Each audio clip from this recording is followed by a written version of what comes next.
it goes on. So you can either close your eyes and pretend it doesn't, or you can just accept that it does.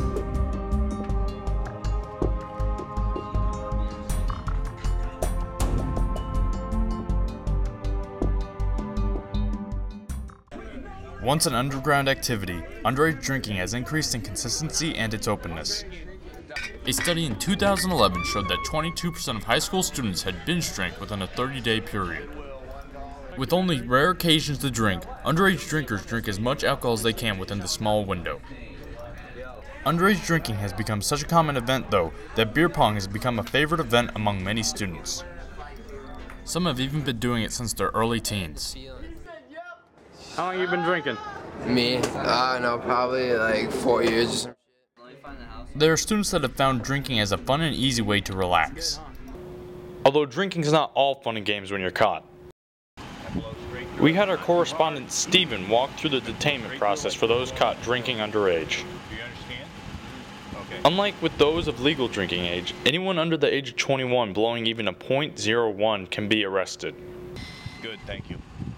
With close to 190,000 emergency room visits for people under the age of 21, with alcohol being the main reason, police have attempted to stop underage drinking in its tracks. Put your feet in first, then watch your head. It's estimated people aged 12 to 20 drink 11% of all alcohol consumed in the United States. This ends up keeping officers on their toes. Underage drinking in Arizona can lead to a variety of consequences, such as up to $500 fine plus court costs, a misdemeanor on your criminal record, up to 2 years of suspension of your driving privileges, and community service requirements. Underage drinkers are taken into custody and then taken into police processing. Police processing is the area where police officers detain and register those who break the law. After being handcuffed in place, the police officer will then ask questions to learn about the suspect and who they are. The questions will vary, such as the suspect's name, address, and contact information. Steven, with a V or a PH? V. What's your middle? John. They will then take off the handcuffs and take them into their registration room. Come with me.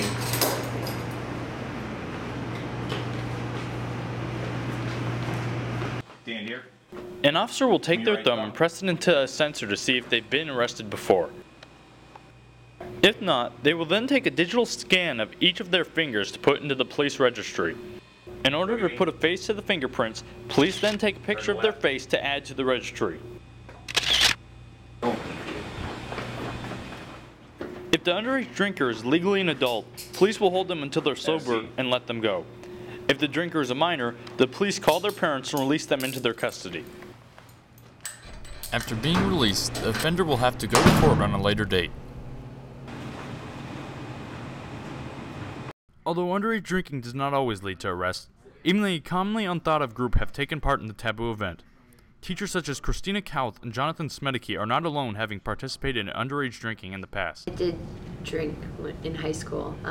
Occasionally I did, but it wasn't until my senior year. At first it was just to fit in, for sure, because everyone else was doing it and they kind of egged me on to. But near the end then, it just became something that was cool to do. So I am ashamed to say, yes, I did have a few beers under the legal age of drinking. So, yeah, I think a lot of people have, and I know as a teacher we're not supposed to maybe admit to that, or I don't encourage it, but I consider myself a realist. Even though they may have participated in underage drinking, it does not mean they don't look back in contempt of it. So looking back, I just think, I don't know if I would have even drank earlier than that, I never would have been able to have the grades or go to college like I actually did. So I think I made some really bad choices when I was that age, and I wish I could take them back. Only time will tell what impact underage drinking, positive or negative, will have in the future. This has been Judson Tomiko reporting for KVHS News.